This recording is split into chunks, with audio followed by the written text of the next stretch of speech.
Hello friends, السلام علیکم۔ The news site کی ایک اور نیو انٹرسٹنگ ویڈیو میں آپ کو ویلکم کہتے ہیں۔ ہمارے اس چینل پر ایسی ہی نیوز ڈیلی اپڈیٹ کی جاتی ہیں جو آپ کو نہ ہی کسی سوشل میڈیا پر دکھائی جاتی ہیں اور نہ ہی کسی میڈیا چینل پر آپ کو ملتی ہیں۔ تو ایسی ہی ویڈیوز کی ڈیلی فری نوٹیفیکیشن حاصل کرنے کے لیے ہمارے چینل کو سبسکرائب کر لیجیے اور ساتھ گھنٹی کے بٹن کو کلک کر دیجیے۔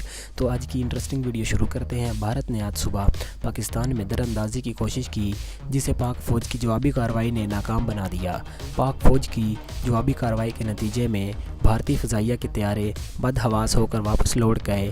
بھارتی دراندازی پر DGI-SPR میجر جنرل آصف غفور کا کہنا تھا کہ آزاد کشمیر کے علاقے مظفرآباد میں داخل ہونے کی کوشش کر کے بھارتی فضائیہ کے طیارے نے لائن آف کنٹرول کی خلاف ورزی کی ہے۔ صبح ابتدائی ٹویٹ میں DGI-SPR نے بتایا کہ بھارتی فضائیہ نے لائن آف کنٹرول کی خلاف ورزی کی، جس پر پاک فضائیہ فوری طور پر حرکت میں آئی جبکہ بھارتی طیارے واپس چلے گئے۔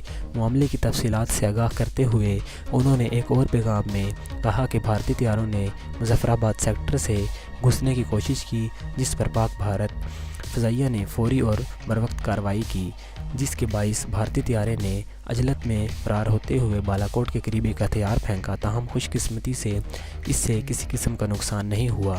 DGI-SPR میجر جنرل آصف غفور کے اس پیغام سے سوشل میڈیا پر یہ کنفیوژن پیدا ہو گئی۔ خدشہ ظاہر کیا گیا تھا کہ شاید یہ ضلع مانسہرہ کا بالاکوٹ علاقہ ہے، لیکن در حقیقت ایسا کچھ نہیں ہے۔ بھارتی طیارے نے جس بالاکوٹ میں ایمونیشن پھینکا وہ دراصل line of control per Muzaffarabad sector سے تقریباً 3 سے 4 میل دور کا علاقہ ہے، جس کے بعد ٹویٹر صارفین کی کنفیوژن دور ہوئی۔ ٹویٹر پر اس حوالے سے نقشے بھی جاری کیے گئے جس سے لوگوں کو سمجھایا گیا بھارتی طیارے پاکستانی حدود میں زیادہ اندر تک داخل نہیں ہو سکے۔ تو یہ تھی آج کی انٹرسٹنگ ویڈیوز۔ ایسے ہی انٹرسٹنگ ویڈیوز دیکھنے کے لیے ہمارے چینل کو سبسکرائب کر لیجئے اور ہمارے بیل کے آئیکن پر لازمی کلک کیجئے۔ تو ملتے ہیں نیکسٹ ویڈیو میں۔ Thanks for watching. اللہ حافظ۔